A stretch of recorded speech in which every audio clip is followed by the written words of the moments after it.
जी cafe आज के lecture का आगाज करते हैं। आज के लेक्चर में हम बेसिकली लर्निंग ऑब्जेक्टिव 3 पढ़ रहे हैं, चैप्टर 14 का टाइप्स ऑफ कंफर्मेशन। लेकिन लर्निंग ऑब्जेक्टिव 2 का कुछ हमारे 2-3 पॉइंट्स थे वो रह गए थे, तो लर्निंग ऑब्जेक्टिव 2 और 3 2 को कंक्लूड करेंगे और लर्निंग ऑब्जेक्टिव 3 जो कि हमारा इस चैप्टर का case study point of view से इंतहाई अहम कंसेप्ट है उसको डिस्कस करेंगे। अच्छा, हमारा एक टेस्ट 1 और टेस्ट 2 है। टेस्ट 1 हो गया और टेस्ट 2। कल हमारी टेस्ट 1 और टेस्ट 2 इन 2 टेस्ट की डिस्कशन होगी। आप लोग अपना टेस्ट साथ लेके आइएगा। टेस्ट 2 तो अभी आपको डिस्ट्रीब्यूट नहीं हुआ शायद, तो टेस्ट 2 का क्वेश्चन पेपर और सोल्यूशन हम आपको क्लास में प्रोवाइड कर देंगे। टेस्ट 1 का क्वेश्चन पेपर वगैरह आपने साथ लेके आना है ताकि डिस्कशन में पार्टिसिपेट कर सके। तो कल की क्लास में हम टेस्ट 1 और टेस्ट 2 की डिस्कशन भी होगी और फिर उसके बाद रिमेनिंग जो टाइम बचेगा उसमें हम कंसेप्ट को डिस्कस करेंगे। आज के लेक्चर की तरफ चलें। स्टडी हम क्या कर रहे थे कि अगर हमने कंफर्मेशन लेटर सेंड कंफर्मेशन आपको पता है एक ऐसा प्रोसीजर है जो one of the most reliable evidence produce करता है ऑडिट में। इसीलिए दुनिया में जितने भी ऑडिटर्स हैं उनका फेवरेट प्रोसीजर है। हालांकि रिक्वायर्ड बाय आईएसए नहीं है। आईएसए ये नहीं कहता कि लाजमी हर ऑडिट पे कंफर्मेशन प्रोसीजर परफॉर्म करो। वो कहता है आपकी मर्जी है, कुछ केसेस में आप ओमिट भी कर सकते हैं। जैसे कब आप कंफर्मेशन का प्रोसीजर करें, जब रिस्क कम हो, जब बैलेंस मटेरियल हो, जब अदर सोर्सेज से एविडेंस, अदर प्रोसीजर से एविडेंस मिल रहा हो और जब मैनेजमेंट रिक्वेस्ट करे और मैनेजमेंट की रिक्वेस्ट रीजनेबल हो। तो इन सिचुएशन में हम कंफर्मेशन को यूज नहीं करते, वरना इनके अलावा तकरीबन हर क्लाइंट पे ऑडिटर की कोशिश होती है कंफर्मेशन को यूज किया जाए, क्योंकि ये one of the most reliable evidence produce करता है। और इसमें जो असर्शंस वेरीफाई होती हैं वो कौन कौन सी है? एग्जिस्टेंस की, accuracy, valuation, rights and obligation की, कट ऑफ की, कंप्लीटनेस की। कंप्लीटनेस की असर्शन वेरीफाई नहीं होती। ये भाई क्या कंप्लीटनेस की असर्शन वेरीफाई नहीं होती? कंप्लीटनेस कंफर्मेशन से कंप्लीटनेस की असर्शन क्यों नहीं वेरीफाई होती? क्योंकि हम कंफर्मेशन सेंड करते हैं रिकॉर्डेड अमाउंट में से सैंपल सेलेक्ट करके। तो रिकॉर्डेड अमाउंट में तो ऑलरेडी वो अमाउंट है जो रिकॉर्डेड है।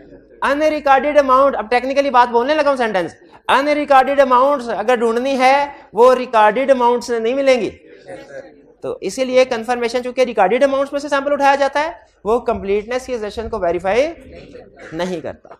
फिर इसके बाद हमने स्टडी किया था कि अगर हम एक क्लाइंट पे कंफर्मेशन का प्रोसीजर परफॉर्म करना चाहते हैं, कंफर्मेशन प्रोसीजर परफॉर्म, तो स्टेप बाय स्टेप हमें क्या करना पड़ेगा। हमने सीखा सबसे पहले timing of the confirmation decide करनी है। टाइमिंग से क्या मुराद है कि इंटरम डेट पे या फाइनल डेट पे। इंटरम डेट पे टिश्यू पेपर दीजिएगा। इंटरम डेट पे कोई बात नहीं, अब मैं ये कह सकता हूँ ऑडिट पढ़ाते पढ़ाते मैंने खून पसीना एक किया हुआ है। कैमरे में क्या पता चलेगा, कैमरे में तो नजर आएगा ना खून है। तो नहीं कोई नहीं खा रहा, अब हो गया जो होना था, खराब हो चलिए। तो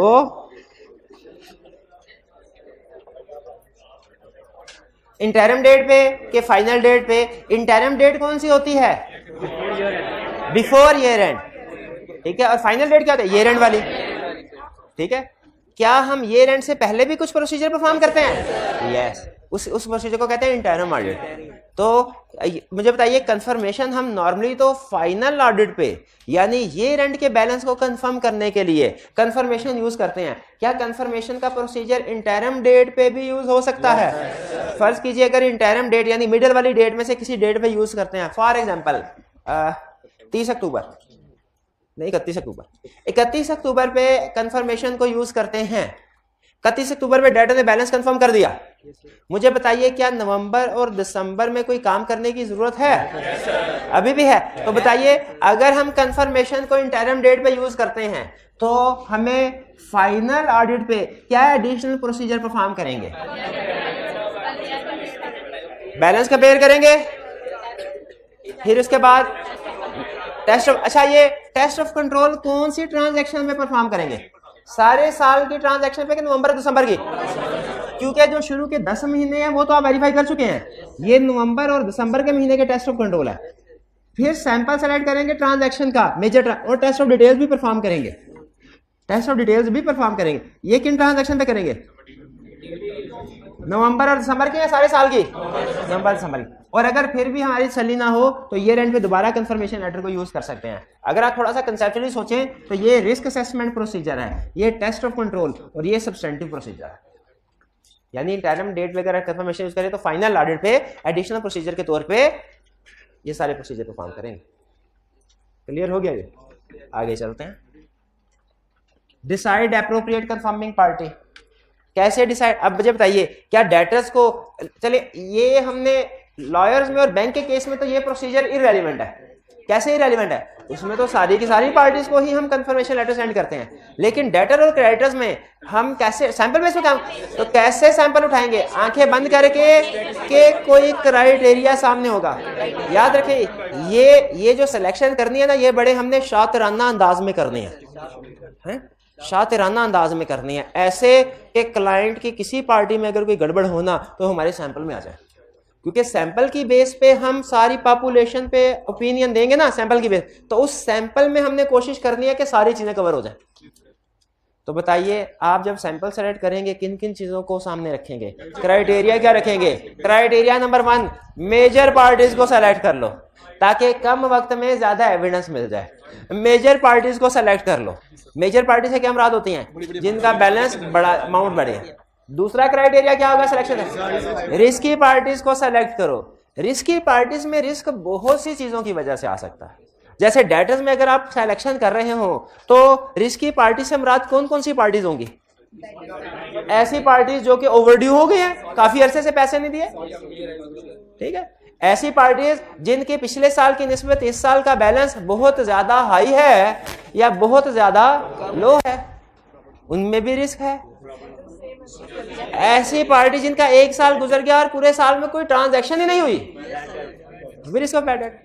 अच्छा, और ऐसी पार्टीज जिनका बैलेंस नेगेटिव है, वो रिस्की हैं कि नहीं? कैसे रिस्की है? क्योंकि नेगेटिव नहीं, नेगेटिव हर चीज में बैड डेट का रिस्क नहीं है। नेगेटिव में रिस्क ये होता है कि कहीं कोई ट्रांजैक्शन मिसक्लासिफाइड तो नहीं हो गई, मिसक्लासिफिकेशन तो नहीं हो गई। अब मुझे ये बताएं, इन्वेंट्री का बैलेंस नेगेटिव हो सकता है? नहीं हो सकता। सच्चा वाकया बता रहा हूं, सच्चा लिस्टेड क्लाइंट था हमारा, उसकी इन्वेंट्री का बैलेंस नेगेटिव था और बदकिस्मती कि मैं ही इन्वेंट्री को वेरीफाई करना। मैंने कहा ये मैंने किसी किताब में नहीं पढ़ा, इन्वेंट्री का बैलेंस नेगेटिव, किसी टीचर ने नहीं बताया, ये हुआ कैसे? उन्होंने कहा सर यही तो आप देखने के लिए आए हैं। देखें, लिस्टेड क्लाइंट जो होते हैं ना, उनको पता होता है उनके क्या प्रॉब्लम है, वो खुद एंजॉय करते हैं, कहते हैं देखे सर, जब सिस्टम देखा पता चला क्लाइंट का सिस्टम क्या था, इन्वेंट्री का। अंडरस्टैंडिंग ऑफ एंटिटी का मतलब ये होता है क्लाइंट के सिस्टम की अंडरस्टैंडिंग ऑब्टेन करे। अंडरस्टैंडिंग ऑब्टेन की तो पता चला क्लाइंट जब चीजें परचेज करता है तो एक गुड रिसीट नोट बनता है।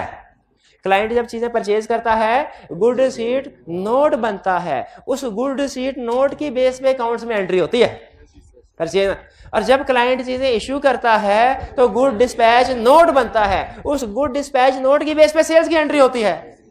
तो हुआ ये कि कुछ सिचुएशन में गुड रिसीट नोट गुम हो गए थे, गुड रिसीट नोट मिस हो गए थे, तो उन कुछ गुड रिसीट नोट की एंट्री नहीं हो, लेकिन इन्वेंट्री तो आगे थी ना, क्लाइंट ने उसको बेच तो दिया होगा ना, तो क्लाइंट ने उनका गुड डिस्पैच नोट रिकॉर्ड कर लिया, गुड से नोट रिकॉर्ड नहीं हुआ, गुड डिस्पैच। अब जरा सोचें एनालिटिकली, इन अकाउंट के ऊपर क्या फर्क पड़ा होगा?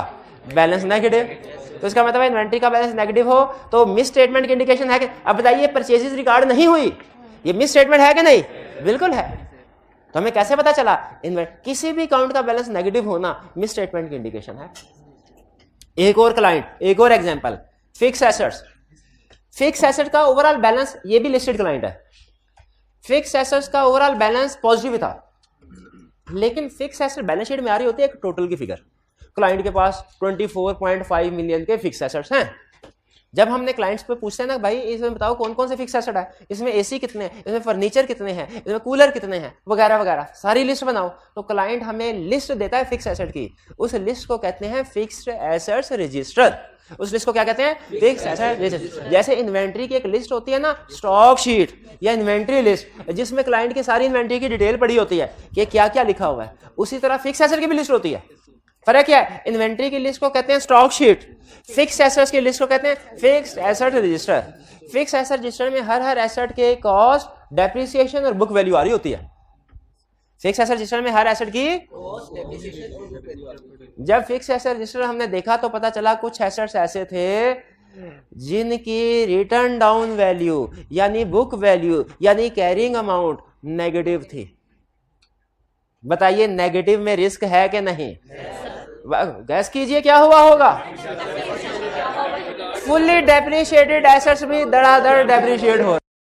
हालांकि जिस तरह इन्वेंट्री में रूल है ना कि ऑब्सोलीट स्टॉक को लहदा आइडेंटिफाई करो, उनकी WDV चार्ज करने, उनकी NRV की एडजस्टमेंट डालनी है, उसी तरह रूल है कि फिक्स एसेट रजिस्टर में से फुल्ली डेप्रिसिएटेड फिक्स एसेट को भी लहदा आइडेंटिफाई करो, और क्योंकि उनके ऊपर डेप्रिसिएशन चार्ज क्लाइंट धड़ाधड़ एक ही फार्मूला लगाता था एक्सेल में, वो सारी किसी ने देखा ही नहीं WDV नेगेटिव आ रही है, मैंने भी नहीं देखा, वो फिर मेरे मैनेजर ने देखा। फिर मैनेजर ने जब देखा तो मुझे बड़े प्यार से समझाया कि फिक्स एसेट रजिस्टर में ये भी देखना होता है कि किसी फिक्स एसेट की वैल्यू नेगेटिव ना हो। भाई क्लियर हुआ? इसी तरह मुझे बताइए डेटर्स की अगर फिगर नेगेटिव है, डेटर्स की कोई रिस्क है? डेटर्स की फिगर नेगेटिव है, कोई रिस्क है? डेटर्स की फिगर नेगेटिव होने में क्या रिस्क है? डेटर्स पे डेप्रिसिएशन, सुभान अल्लाह सुभान अल्लाह। डेटर्स की वैल्यू नेगेटिव हो इसका मतलब डेप्रिसिएशन ज्यादा हो गई है, और अगर पॉजिटिव हो तो इसका मतलब उसकी रीवैल्यूएशन हो गई है। डेटर की बैलेंस अमाउंट नेगेटिव आ रहा है, कुछ डेटर का, इसका मतलब क्या है? जिस तरह इन्वेंट्री का बैलेंस नेगेटिव आ गया ना, तो इसका मतलब ये हुआ परचेज रिकॉर्ड ही नहीं की, सेल कर दी। उसी तरह डेटर का बैलेंस नेगेटिव है तो इसका मतलब क्या हो सकता है कि सेल रिकॉर्ड ही नहीं की, कि जो कलेक्शन आई है वो रिकॉर्ड कर दी। मे भी सेल रिकॉर्ड ही नहीं की या सेल किसी दूसरे अकाउंट में रिकॉर्ड कर दी हो। क्या ये नहीं पता कि एग्जैक्टली क्या हो, लेकिन मिसक्लासिफिकेशन हो सकती है। तो मुझे बताइए जो आपके नेगेटिव बैलेंसेस होंगे डेटर्स में, उनमें भी रिस्क है कि नहीं? रिस्क। तो ये क्राइटेरिया है पार्टीज को सिलेक्ट करने का। पहला मेजर पार्टीज को सिलेक्ट करना है, दूसरा रिस्की पार्टीज को। रिस्क बहुत सी रीजंस की वजह से हो सकता है। रिस्की पार्टीज को सेलेक्ट कर लिया, अच्छा तो बाकी पार्टीज जो ना मेजर है ना उनमें रिस्क है, उनको छोड़ दें? नहीं, उनमें से भी सैंपल सेलेक्ट करें, रैंडम सिलेक्शन करें। क्यों? वो तो छोटी छोटी पार्टीज हैं, इंडिविजुअली इमटेरियल एग्रीगेट होकर मटेरियल हो सकती है। ये क्लियर हो गया? फिर इसका डिसाइड टाइप ऑफ इंफॉर्मेशन, इसमें क्या सीखा था हमने कि सिर्फ क्लोजिंग बैलेंस नहीं, अदर इन्फॉर्मेशन भी कंफर्म करवा। इसमें आपने मुझे बताया कि जी डेटर्स को लेटर सेंड करेंगे तो अदर इन्फॉर्मेशन क्या क्या हो सकती है, क्रेडिटर को सेंड करेंगे तो क्या हो सकती है, और फिर खास तौर पे आपने मुझे दो पार्टीज के बारे में बताया, बैंक और लॉयर। इसके बारे में तो आपको कंफर्म पता होना चाहिए कि बैंक को कंफर्मेशन लेटर सेंड करें तो क्या क्या इंफॉर्मेशन कंफर्म करवा सकते हैं, लॉयर को कंफर्मेशन लेटर सेंड करें तो क्या क्या। याद है ना आपको? नहीं याद? अगर आपको कहें सर नहीं याद, मैं भूल गया हूँ, हाँ याद है? नहीं कहें मैं भूल गया हूँ, हाँ भूल गए हैं तो जाइए लर्निंग ऑब्जेक्टिव 7 को पढ़ लीजिए, आपको याद आ जाएगा। लर्निंग ऑब्जेक्टिव 7 को पढ़ लीजिएगा। जिसको भी कभी भूल जाए, क्या भूल जाए कि लॉयर को कंफर्मेशन लेटर सेंड करते हैं क्या इंफॉर्मेशन इंक्लूड करते हैं, बैंक को कंफर्मेशन लेटर सेंड करते हैं क्या इंफॉर्मेशन इंक्लूड करते हैं, जिसको भी कभी भूल जाए वो क्या करे, लर्निंग ऑब्जेक्टिव 7 को पढ़ ले, उसे याद आ जाएगा, उसे याद आ जाएगा। आगे चलते हैं, इंफॉर्मेशन भी अब फिर डिसाइड करना है क्या टाइप ऑफ कंफर्मेशन, के किस टाइप की कंफर्मेशन सेंड करनी है, पॉजिटिव कंफर्मेशन सेंड करनी है कि नेगेटिव कंफर्मेशन सेंड करनी है, पॉजिटिव कंफर्मेशन सेंड करनी है कि नेगेटिव कंफर्मेशन सेंड करनी है। सबसे अहम decision exam point of view से कि कब पॉजिटिव कंफर्मेशन अप्रोप्रिएट है, कब नेगेटिव कंफर्मेशन अप्रोप्रिएट है। एग्जाम पॉइंट ऑफ व्यू से सबसे अहम डिसीजन हम आज सीखने जा रहे हैं क्या है कि कब पॉजिटिव कंफर्मेशन और कब, यानी कंफर्मेशन की दो टाइप्स हैं, पॉजिटिव कंफर्मेशन, नेगेटिव कंफर्मेशन। अब हम क्या सीखने जा रहे हैं, दोनों में फर्क क्या है और कब कौन सी टाइप यूज करते हैं, दोनों में फर्क क्या है, कब, इसको अभी हम डिस्कस करते हैं डिटेल में। इसको थोड़ी देर के लिए पेंडिंग कर लें, 2 मिनट के लिए। फिर डिसाइड कर लिया पॉजिटिव कंफर्मेशन यूज करनी है, क्या करें, कंफर्मेशन को टाइप करें, क्लाइंट से कहें सर आप इसको बराए मेहरबानी साइन कीजिए, क्योंकि क्लाइंट की ऑथराइजेशन होगी तो थर्ड पार्टी हमें इंफॉर्मेशन देगी ना, कॉन्फिडेंशियल इंफॉर्मेशन थर्ड पार्टी हमें थोड़ी देगी, थर्ड पार्टी कहेगी आपको, हम तो आपको जानते नहीं है। तो इसीलिए क्लाइंट की तरफ से सिग्नेचर लेने हैं, ऑथराइज सिग्नेचर CFO के, और फिर लेटर सेंड कर देना। ये लेटर हम अपने लेटर हेड पे भी सेंड कर सकते हैं, लेकिन नॉर्मली कोशिश होती है ये क्लाइंट की तरफ से जाए, ताकि डेटर को ये लगे कि क्लाइंट ने डेटर से कहा है कि ऑडिटर को इंफॉर्मेशन दो। क्या लगे डेटर को कि क्लाइंट ने डेटर को कहा है कि ए डेटर तुम हमारे ऑडिटर को इंफॉर्मेशन दो, और क्लाइंट के कहने पे डेटर क्या करे, फिर हमें इंफॉर्मेशन वो प्रोवाइड कर देगा। फिर जब वो इंफॉर्मेशन आए तो आंखें बंद करके फाइल में लगाएं और सो जाएं कि पढ़ना चाहिए क्या लिखा हुआ है। अगर पढ़ना चाहिए क्या लिखा हुआ है और उसमें कुछ अजीब सी बात लिखी हो, अगर हम कंफर्मेशन लेटर को पढ़ें और उसमें अजीब सी बात लिखी हो, तो क्या हमें उसकी बेस पे कुछ प्रोसीजर परफॉर्म करने चाहिए? बेस पे कंफर्मेशन को पढ़े, उसमें अजीब अजीब बातें लिखी हों, रिस्पॉन्स आए अजीब अजीब आए, तो हमें कोई फर्दर प्रोसीजर परफॉर्म करने चाहिए? बड़े बड़े अजीब इंटरेस्टिंग होते हैं, आप प्रैक्टिस में जाएंगे आप। फॉर एग्जाम्पल, चले एक दो एग्जाम्पल पहले रूटीन की दे दें। बाज़ औक़ात ऐसा होता है कंफर्मेशन लेटर सेंड करते हैं ना, जवाब आता ही नहीं है, जवाब आता ही नहीं। इस सूरत में क्या करना चाहिए हमें? अल्टरनेटिव प्रोसीजर परफॉर्म करना है। बाज़ औक़ात हम कंफर्मेशन लेटर सेंड करते हैं, जवाब आ जाता है और वो मैच करता है, इस सूरत में क्या करना चाहिए? कुछ नहीं। बाज़ औक़ात कंफर्मेशन लेटर सेंड करते हैं, जवाब आता है और वो डिफरेंट होता है, हमारा 10 लाख क्लाइंट का 6 लाख, इसमें क्या करना चाहिए? हम क्या करें? जो डिफरेंस है उसको इन्वेस्टिगेट करना चाहिए कि इग्नोर करना चाहिए? कंफर्मेशन लेटर सेंड किया, जवाब आया लेकिन डिफरेंट था, क्या करें? इन्वेस्टिगेट करें। कंफर्मेशन लेटर सेंड किया, जवाब ही नहीं आया, क्या करें? Alternative procedure. Confirmation letter send किया, जवाब आया, भाईजान आप कौन है और ये क्लाइंट कौन है? आप कौन है और क्लाइंट कौन है? अब क्या करें? इन्वेस्टिगेट। हमारा रिस्क ऑफ फ्रॉड बढ़ जाएगा। लग रहा है फेक सेल रिगार्ड की है, ये लगता है फेक सेल रिगार्ड की है। कंफर्मेशन लेटर सेंड किया, जवाब आया, भाईजान हम तो 2-3 दिन पहले चेक भेज चुके हैं, हम तो 2-3 दिन पहले चेक भेज चुके, आपको नहीं मिला अभी, क्या रीजन? रिकॉर्ड नहीं किया होगा, या कोई goods in transit, cash in transit होगा। कंफर्मेशन लेटर सेंड किया, जवाब आया, हम तो 4 महीने पहले ही चेक भेज चुके हैं, ये भी कैश इन ट्रांजिट होगा?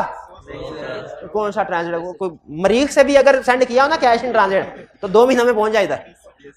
तो ये 4 महीने हो गए हैं, क्या इसका मतलब क्या है? कैशियर खा गया, क्या रिस्क ऑफ फ्रॉड बढ़ जाएगा,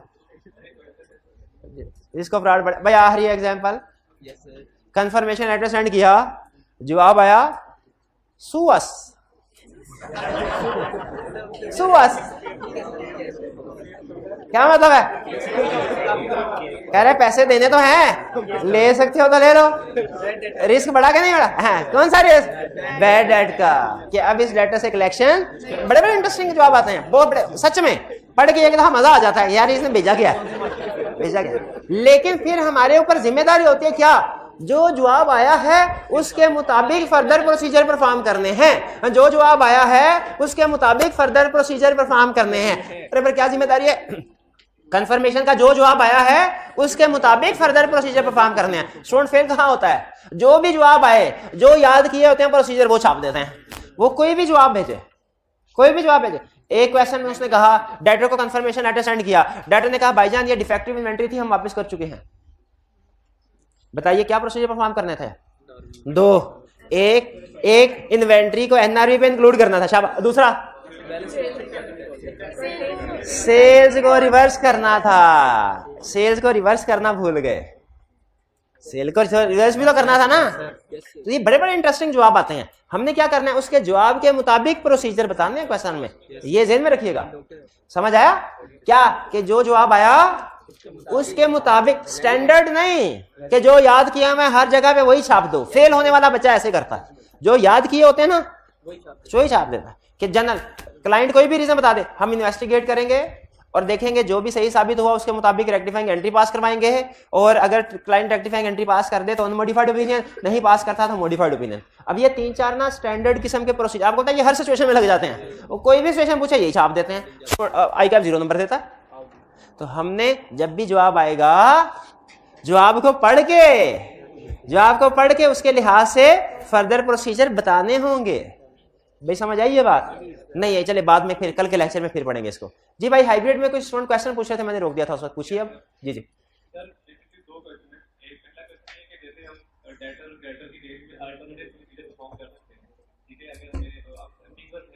जी बिल्कुल कर सकते हैं आर्डर, बिल्कुल ऐसे ही है।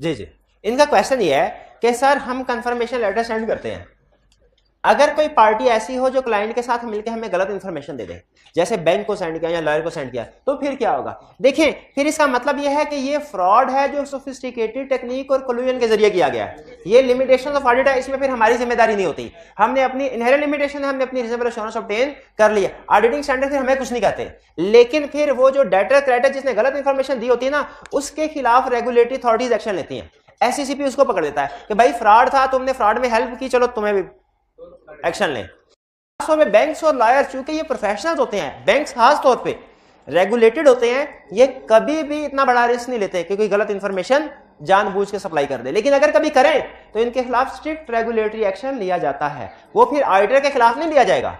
अगर क्लाइंट ने कहा है मेरा बैंक अकाउंट में 1 बिलियन पड़ा हुआ है और ऑडिटर ने बैंक को कंफर्मेशन लेटर सेंड किया, बैंक में 1 बिलियन तो क्या 1000 रुपया भी नहीं है, लेकिन बैंक ने कंफर्म कर दिया कि हाँ जी 1 बिलियन है, तो याद रखिए अब अगर बाद में फ्रॉड सामने आता भी है तो इसमें एज ऑडिटर हम जिम्मेदार, क्योंकि हमने सारे रिक्वायर्ड प्रोसीजर परफॉर्म किए और रीजनेबल एश्योरेंस ऑब्टेन कर ली। अब जो भी एक्शन लिया जाएगा रेगुलेटरी अथॉरिटीज की तरफ से, वो उस पार्टी से लिया, बैंक से लिया जाएगा जिसने हमें गलत इंफॉर्मेशन प्रोवाइड की है। जी क्लियर हो गया जी? और कोई क्वेश्चन? जी नहीं, अल्टरनेटिव पर उनका क्वेश्चन यह कैसे पता चलेगा सर फ्रॉड? देखिए फ्रॉड कभी ना कभी सामने आ ही जाता है।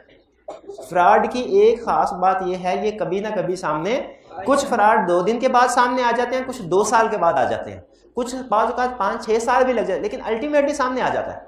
क्योंकि देखिए अगर अब आप बताइए, कैश बैंक में 1 बिलियन पड़ा हुआ है, कंपनी ने नया प्रोजेक्ट चलाना है, लेकिन उसके लिए बैंक से 200 मिलियन का लोन मांग रही है किसी दूसरे बैंक से, बताइए आप सोचेंगे कि नहीं? आप कहेंगे भाई आपके पास जो बिलियन पड़ा हुआ है, आपको 200 मिलियन की क्या टेंशन है, वहां से क्यों नहीं ले लेते? वो क्यों की रीजन बताएंगे, जिससे आप शक में पड़ जाएंगे कि जिस बंदे के पास सरप्लस कैश हो उसे थोड़े बहुत पैसे दूसरे से मांगने की क्या जरूरत है। इसका मतलब है ये सरप्लस कैश एग्जिस्ट नहीं करता। फिर आहिस्ता आहिस्ता इस तरह के सिग्नल से फ्रॉड सामने आ ही जाता है। हिस्ट्री रिसर्च हमें यह बताती है कि दुनिया में ऑडिटर जो फ्रॉड आइडेंटिफाई करते हैं ना, ऑडिटर वो 3रे नंबर पे हैं। पहले नंबर पे कौन सी पार्टी सबसे ज्यादा फ्रॉड आइडेंटिफाई करती है भला? गैस कर सकते हैं? मैनेजमेंट। पहले नंबर पे है, 3रे नंबर पे है एक्सटर्नल ऑडिटर्स, दूसरे नंबर पे है इंटरनल ऑडिटर्स। पहले नंबर पे कौन है भला? पहले नंबर पे है वो फ्रॉड करने वाले जिनको उनका हिस्सा पूरा नहीं मिला होता, वो मुखबरी करते हैं। मुखबरी है ना इंडस्ट्री वाला, वो मुखबरी करते हैं अपने नाम से नहीं, कोई गुमनाम से ईमेल कर देंगे, गुमनाम सा फोन कर देंगे, लेकिन जब उनको उनका ड्यू पैसा नहीं मिलता वो कहते हैं ठीक है हमें नहीं मिला, हम तुम्हें भी नहीं खाने देंगे। तो बहरहाल चलिए ये हमें समझ आ गया। अच्छा ये बात समझ आई, appropriate procedure performed on replies.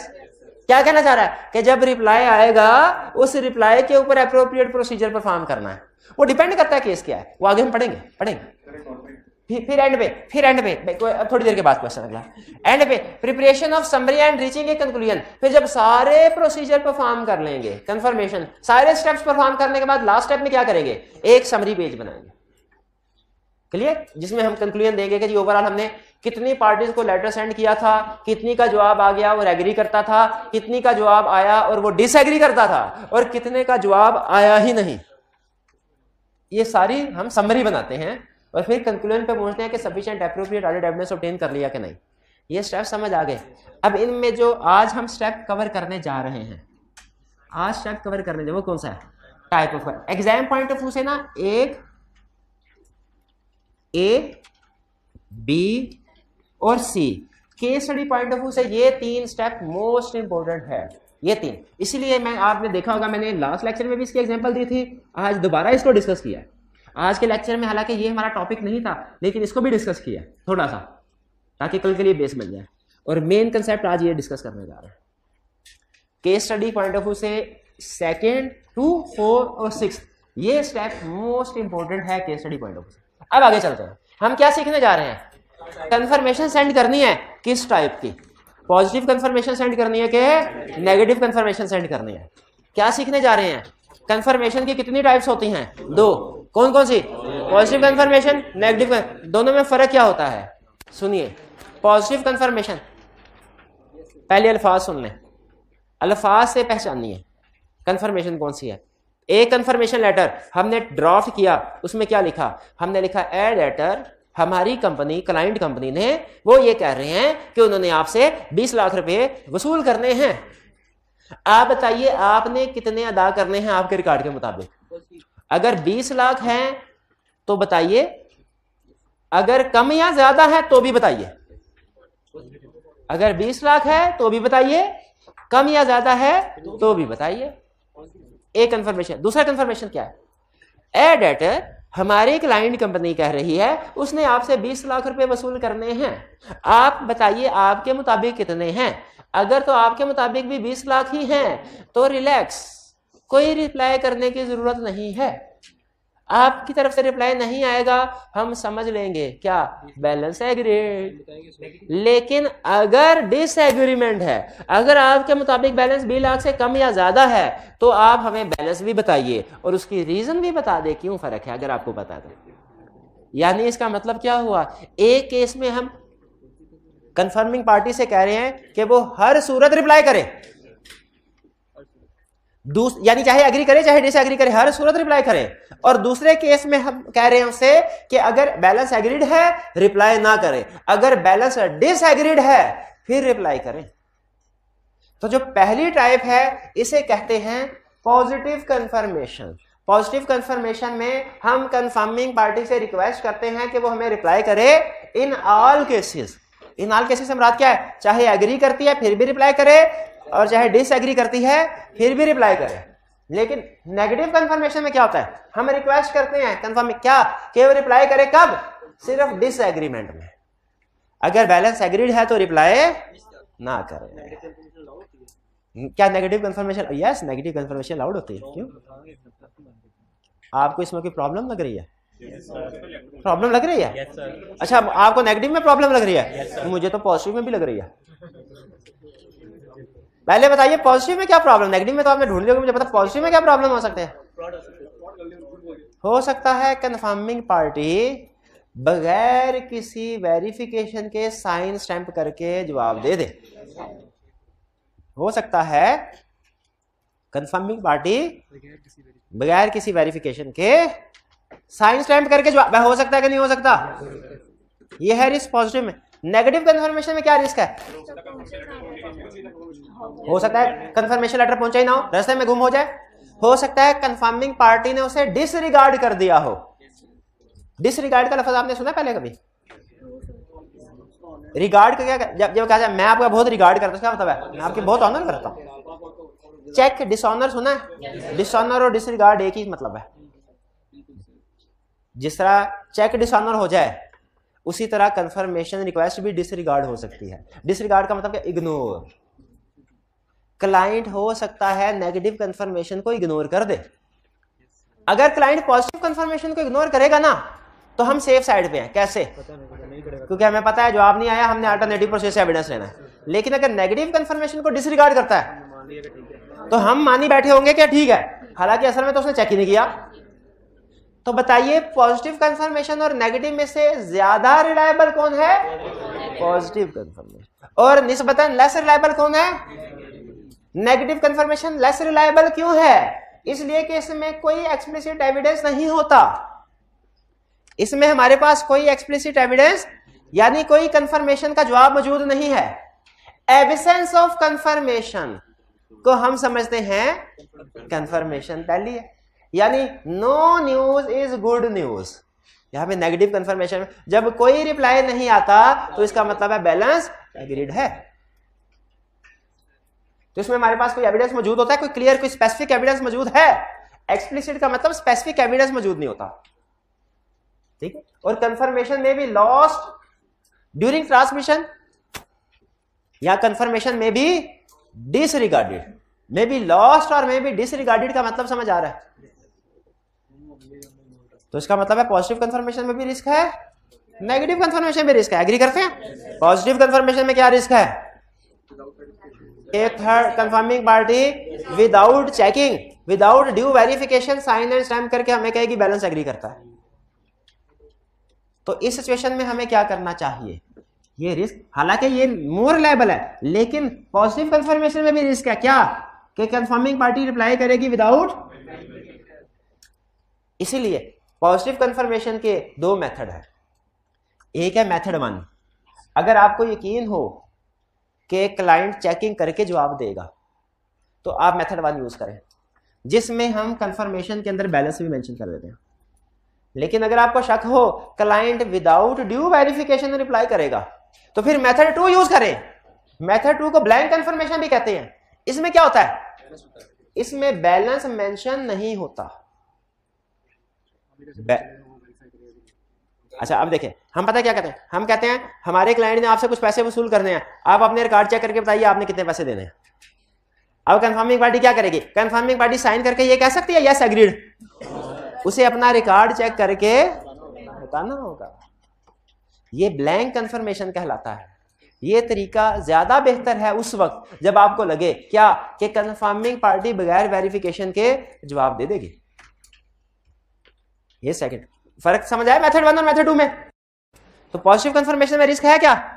More reliable, लेकिन क्या फिर भी रिस्क है? क्या रिस्क है?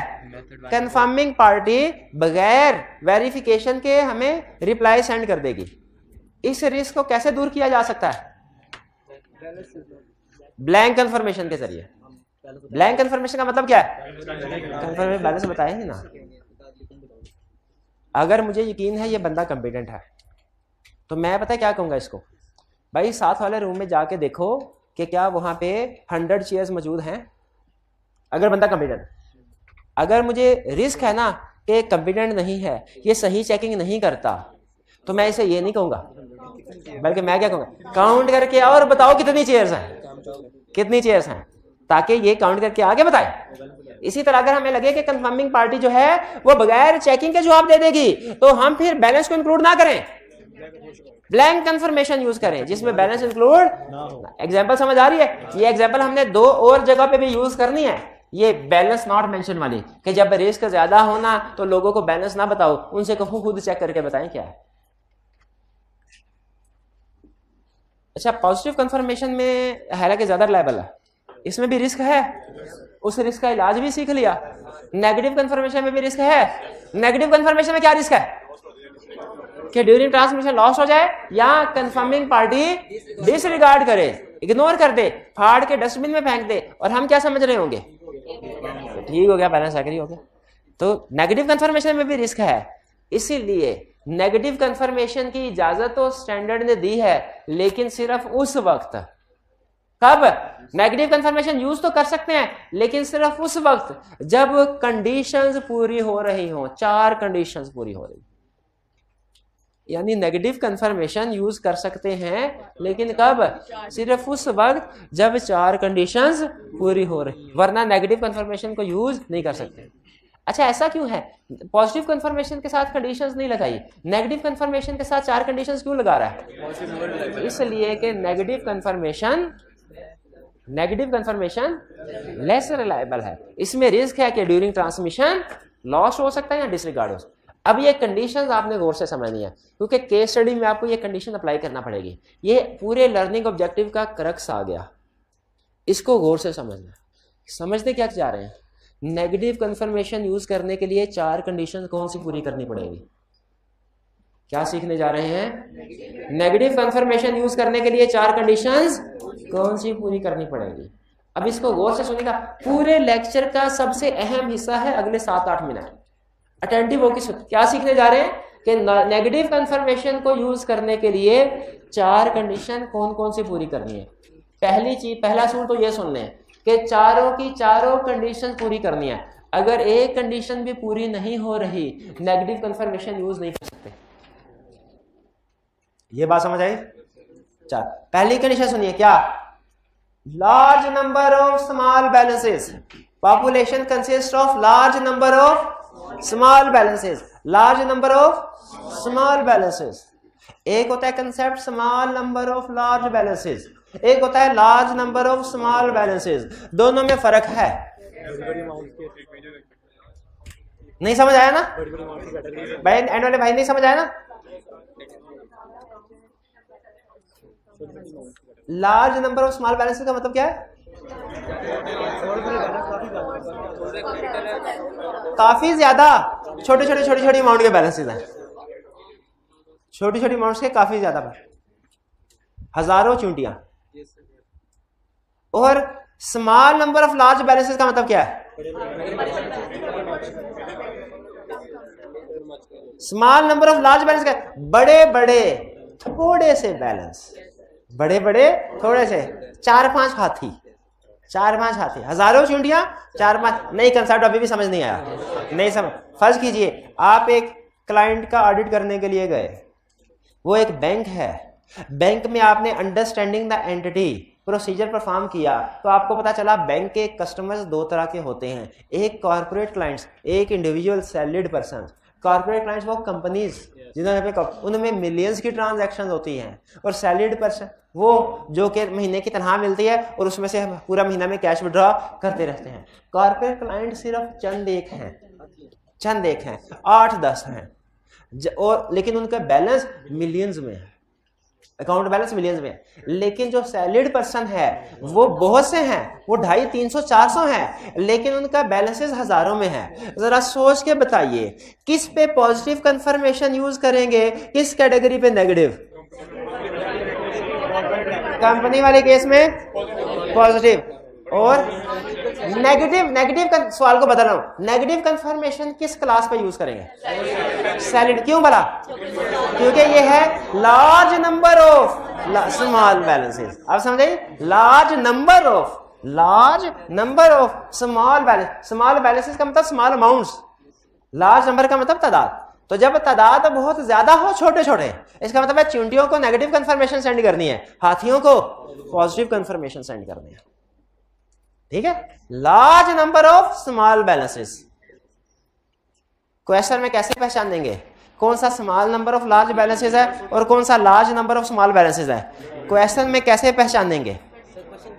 क्वेश्चन देखे तो 1 मिनट, क्योंकि केस स्टडी है तो साथ ही साथ मैं आपसे कंफर्मेशन भी लेना चाहता हूं कि वाकई आप समझ आ रहे हैं कि नहीं. क्वेश्चन नंबर 14 पे आ जाए अपने. 189.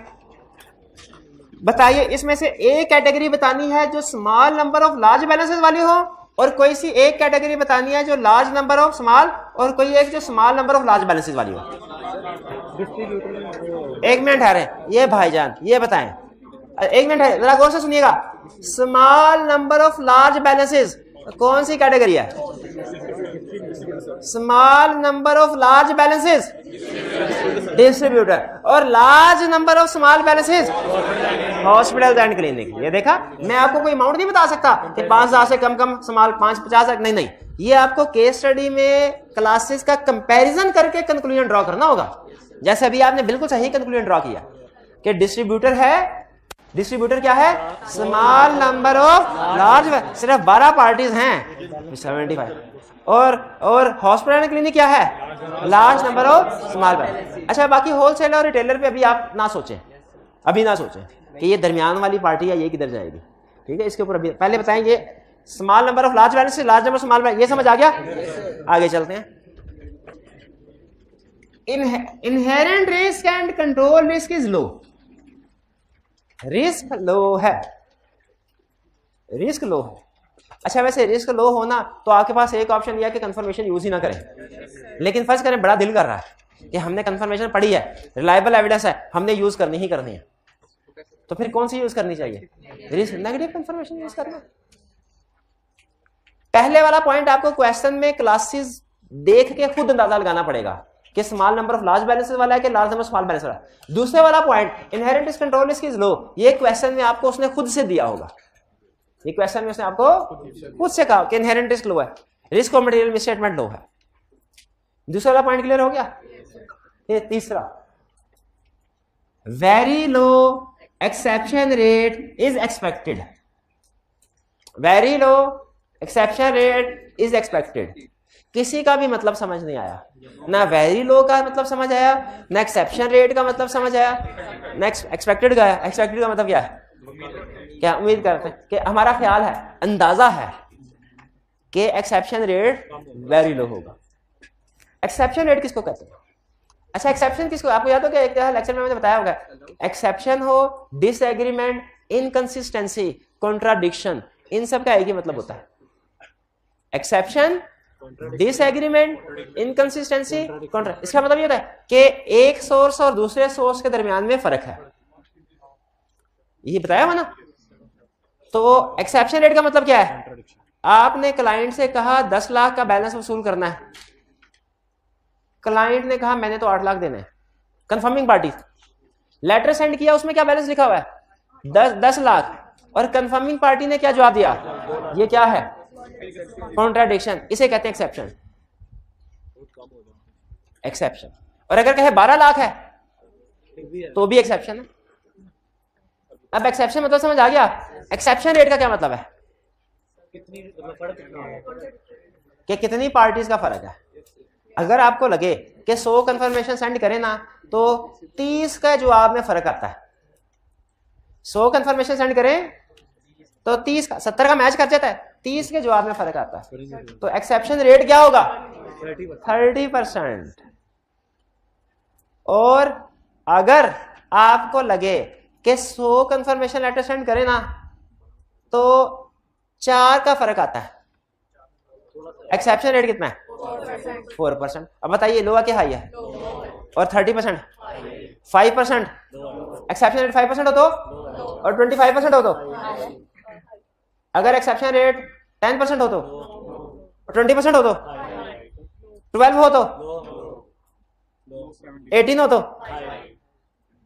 14% हो तो, और 16% हो तो, 15% हमारा बेंचमार्क है। पहले बताया एक्सेप्शन रेट समझ आ गया क्या है? एक्सेप्शन रेट का मतलब है कि कितनी पार्टीज डिसएग्री करेंगी। अगर हमें शक होना कि ज्यादा पार्टीज डिसएग्री करेंगी तो हम नेगेटिव कंफर्मेशन सेंड नहीं करते, पॉजिटिव करते हैं। और ज्यादा पार्टी से क्या मुराद है? 15% से ज्यादा। ये वैसे ऑडिटिंग स्टैंडर्ड में 15% नहीं लिखा हुआ, एक है ना मटीरियलिटी लेवल 5%, वो ऑडिटिंग स्टैंडर्ड में लिखा हुआ है। लेकिन एक्सेप्शन रेट कितने % होना चाहिए ये ऑडिटिंग स्टैंडर्ड में, लेकिन हमने पास्ट पेपर के सॉल्यूशन वगैरह को सामने रख के ये परसेंटेज निकाली है, कितनी? 15। तो एक्सेप्शन रेट का मतलब समझ आ गया? वेरी लो का मतलब समझ आ गया? Is expected. ये तो लिखा हुआ ऐसे 3 मिनट जाएगी, 15% था लिखा हुआ, देख के बता रहे थे क्या बात। मैं भी कहूं आपको तो 6% पे कह देना चाहिए था हाई है, क्योंकि आप मटीरियलिटी लेवल चेंज में होना चाहिए था ना आपके। अच्छा ये देख चले बार याद रखिएगा, मटीरियलिटी लेवल की परसेंटेज क्या है? 5% ऑफ प्रॉफिट। और एक्सेप्शन रेट की परसेंटेज क्या है? 15%। यानी जितने सेंड किए कितनों का डिसएग्रीमेंट हो, ये आपने क्वेश्चन में कैलकुलेट करना होगी। एक्सेप्शन रेट आपने क्वेश्चन में कैलकुलेट कर, अब वो पता कैसे देगा? वो सीधे तरीके से देगा भी नहीं, वो कहेगा आपने 60 पार्टीज को कंफर्मेशन लेटर सेंड किया, उसमें से 60 पार्टीज को कंफर्मेशन लेटर सेंड किया, 52 का आंसर आया, रिप्लाई आया और वो एग्री करते थे। कैलकुलेट करें एक्सेप्शन रेट, कैलकुलेट करें एक्सेप्शन रेट। 10% कहां से आया? एक्सेप्शन रेट कैलकुलेट ऐसे एग्जाम केस स्टडी में ऐसे कैलकुलेशन करवाएगा। करें करें शाबाश करें। ये हाइब्रिड वाले भाई मुझे बताइए कितनी परसेंटेज आती है? हाइब्रिड वाले भाई बताइए कितनी परसेंटेज आती है? 60 लेटर सेंड किए, 52 का रिस्पांस आ गया और वो एग्री करता था। इसका मतलब क्या है? बाकी का डिसएग्री करता था। तो कितना परसेंट हुआ? 8 डिवाइडेड बाय 60, 13.3। तो बताइए ये एक्सेप्शन रेट हाई है कि लो है? लो है। इसका मतलब है इस सिचुएशन में नेगेटिव कंफर्मेशन एप्रोप्रिएट थी कि नहीं थी? प्रोवाइडेड बाकी की कंडीशन भी पूरी हो रही है। चारों कंडीशन पूरी होंगी तो फिर ही कंफर्मेशन नेगेटिव यूज कर सकते हैं ना। हाँ बाद में पता चलेगा, लेकिन बाद में भी तो कमेंट कर सकते हैं। क्रिकेट मैच होता है कुछ कमेंटेटर होते हैं मैच से पहले कमेंट कर रहे होते हैं कि टॉस जीते तो बैटिंग करनी चाहिए, बॉलिंग करनी चाहिए।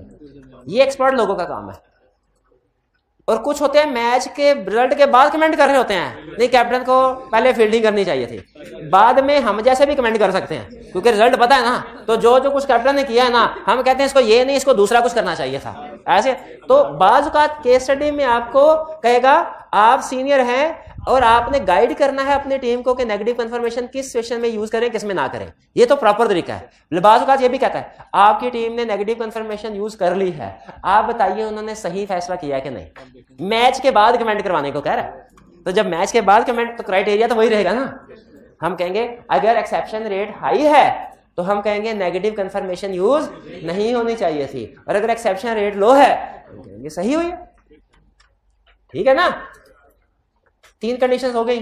कौन कौन सी? नेगेटिव कंफर्मेशन कब एप्रोप्रिएट है? जब चारों कंडीशन पूरी है। 4 कौन से? When large number of small balances, inherent risk control is low, very low exception rate is expected. 4th, confirming party will not disregard request. अच्छा, ये कंप्लीट सेंटेंस है। Auditor is not aware of any circumstances, auditor is not aware of any circumstances that confirming party will disregard this request. ये पूरी, इसका मतलब पता क्या है? Confirming party will not disregard request, confirming party will not disregard request. यानी auditor के ख्याल में कंफर्मिंग पार्टी रिक्वेस्ट को इग्नोर नहीं करेगी, यानी रिक्वेस्ट कंफर्मिंग पार्टी के पास आई होगी, कंफर्मिंग पार्टी ने उसको अपने रिकॉर्ड से मैच किया होगा, अमाउंट टैली हुई होगी, फिर उसने साइड पे किया होगा। रिक्वेस्ट को देखते ही साइड पे नहीं कर दिया होगा। अगर रिक्वेस्ट को देखते ही साइड पे कर दे तो हम क्या कहेंगे? कंफर्मिंग पार्टी ने रिक्वेस्ट को डिसरिगार्ड किया है। और अगर कंफर्मिंग पार्टी चेक करके मैच हो तो फिर साइड पे रखे तो हम क्या कहते हैं? Confirming party did not disregard the request. तो बताइए, अगर आपको पता हो कि कंफर्मिंग पार्टी डिसरिगार्ड कर देती है रिक्वेस्ट को, तो नेगेटिव कंफर्मेशन सेंड करेंगे? जब नेगेटिव कंफर्मेशन सेंड नहीं करेंगे तो क्या करेंगे? Positive confirmation. चारों कंडीशन समझ आ गई। अब आपको कंसेप्ट समझ आ गया जो एग्जाम में सबसे ज्यादा टेस्ट होता है। अब आपको एक टिप की बात बता रहा हूं, गुर की बात, तजर्बे की बात, जो आप खुद से अगर सीखे तो 15-20 केस स्टडीज करने के बाद सीखेंगे। आपको अभी बता रहा हूं गुर की बात। क्या? एग्जाम में आपसे अगर ये पूछे कि बताओ इस सिचुएशन में पॉजिटिव कंफर्मेशन के नेगेटिव, आपने देखना है पहले 4 कंडीशन। अगर चारों कंडीशंस पूरी हो रही हो, चारों, तो आपने क्या कहना है? Negative confirmation is appropriate. अगर एक कंडीशन भी वायलेट हो रही है, आपने कहना है negative is not appropriate and positive is appropriate. ये बात समझ आ गई। अब एग्जाम में उसके जो मैक्सिमम दाव पेच हैं वो मैं आपके सामने रख रहा हूं। मैक्सिमम दाव पेच, मुझे ये बताइए, आपने क्वेश्चन पढ़ा, उसमें चारों की चारों कंडीशंस पूरी हो रही थी। यानी कौन कौन सी condition? Population consist of large number of small balance, inherent risk control is low, very low exception rate is expected, auditor is not aware of any circumstances that confirming party will decide। चारों की चारों condition पूरी हो रही हो तो कौन सी confirmation? Negative. Agree करते हैं? अब अटेंटिव होके जरा पूरे लेक्चर का सारा फोकस इस कंसेप्ट के ऊपर ले आए, ये आपको पे बैक करेगा। अगर केस स्टडी में चारों की चारों कंडीशंस पूरी हो रही हैं, नेगेटिव कंफर्मेशन इज एप्रोप्रिएट। अगर 2 कंडीशंस पूरी हो रही हैं और 2 नहीं हो रही,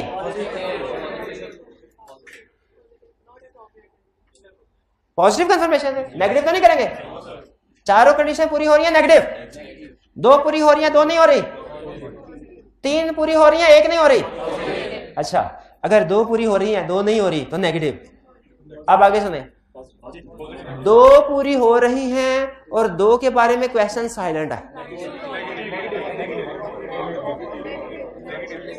ये है आई क्या पूछता है।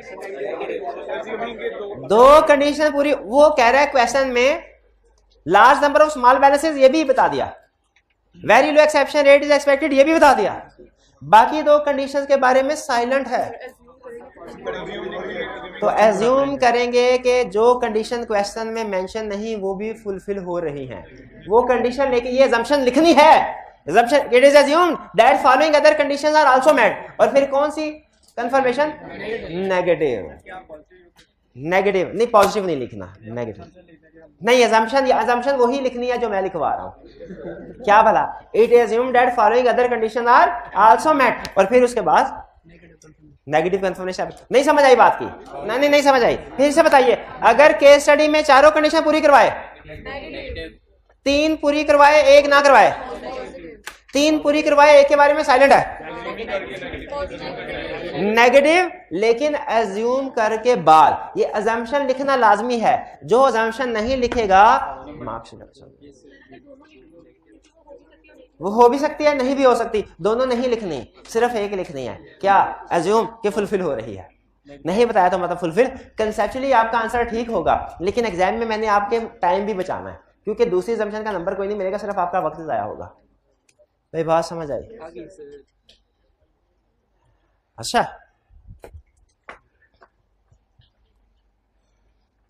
आखिरी कंसेप्ट भाई, ये बात समझ आ, ये सब जिसको ये पॉइंट समझ आ गया ना, और ये 4 कंडीशन याद हो गई, आज का लेक्चर उसका पार है।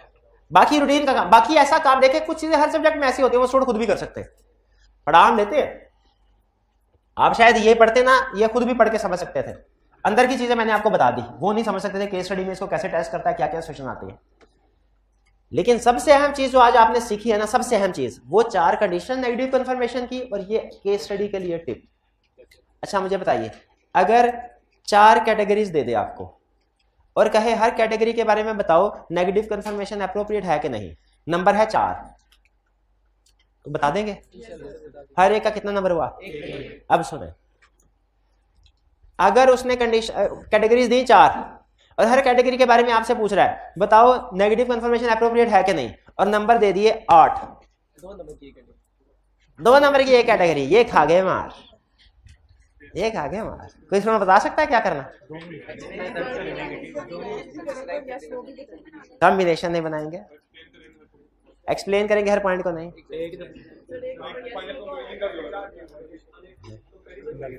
आपने सिंपल ये करना है कि इस 8 नंबर वाले क्वेश्चन में भी 4 नंबर वाले क्वेश्चन की तरह हर कैटेगरी का डिसीजन करना है कि इसमें कंडीशन पूरी हो रही है, ये नेगेटिव, इसमें नहीं हो रही नेगेटिव, पूरी हो रही है पॉजिटिव, नहीं हो रही नेगेटिव।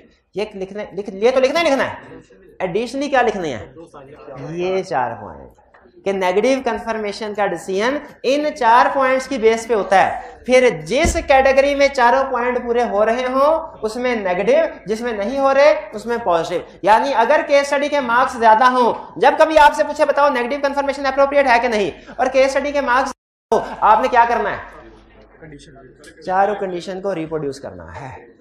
ये स्टूडेंट भूल जाते हैं, सारी केस स्टडी बेहतरीन कर देते हैं, 8 में से फिर 4 नंबर आते हैं। ये वैसे है, मैं पर्सनली अगर अपनी फीलिंग बताऊं ना, ये ज्यादती है स्टूडेंट के साथ। अगर आईकैप चाहता है ना हम उसको ये कंडीशन बताए, तो भाई रिक्वायरमेंट का हिस्सा बनाए, पार्ट ए में पूछ रहे कंडीशन बताओ, पार्ट बी में पूछ रहे डिसीजन करवाओ। लेकिन आईकैप इस तरह की हाइड एंड सीक किस्म की गेम खेलता है, वो हिडन रिक्वायरमेंट एक तरह से उसकी होती है जो स्टूडेंट इंटरप्रेट नहीं कर पाता। मेरी पर्सनल असेसमेंट ये है कि हमारे फेल होने वाले स्टूडेंट में से तकरीबन आधे स्टूडेंट ऐसे होते हैं जिनका नॉलेज उतना ही होता है जितना पास होने वाले स्टूडेंट का। फर्क सिर्फ यह है कि वो इस तरह की जो हिडन रिक्वायरमेंट्स है ना, इनका अंदाजा नहीं लगा पाते, वो to the point paper attempt कर लेते हैं और कुछ ईजी मार्क्स लूज कर जाते हैं। हर क्वेश्चन में ऐसा नहीं होता, लेकिन पेपर में अगर एक क्वेश्चन में भी इस तरह की उसने हरकत कर दी ना जो कर देता होता है, तो इसका मतलब आपके 4-5 नंबर गए, जो कि आसानी से आप ले सकते थे, आसानी से आप ले सकते थे। तो इसीलिए मेरी कोशिश होगी कि साथ साथ आपको बताता चलूं किन चीजों का ध्यान रखना है। जब मार्क्स ज्यादा हो तो ये पॉइंट्स में साथ ऐड करने हैं। भी क्लियर हो गया? अच्छा चलिए, आज की आपकी होम असाइनमेंट सुनने क्या है? आज की क्या है होम असाइनमेंट आपकी? लर्निंग ऑब्जेक्टिव 1, 2 और 3, इन तीनों के एंड के जो कंसेप्ट रिव्यू क्वेश्चन है, इन तीनों के एंड के कंसेप्ट रिव्यू क्वेश्चन, ये आपकी होम असाइनमेंट है। और कल टेस्ट 1 और टेस्ट 2 साथ लेके आइएगा, इंशाल्लाह इसकी डिस्कशन करेंगे।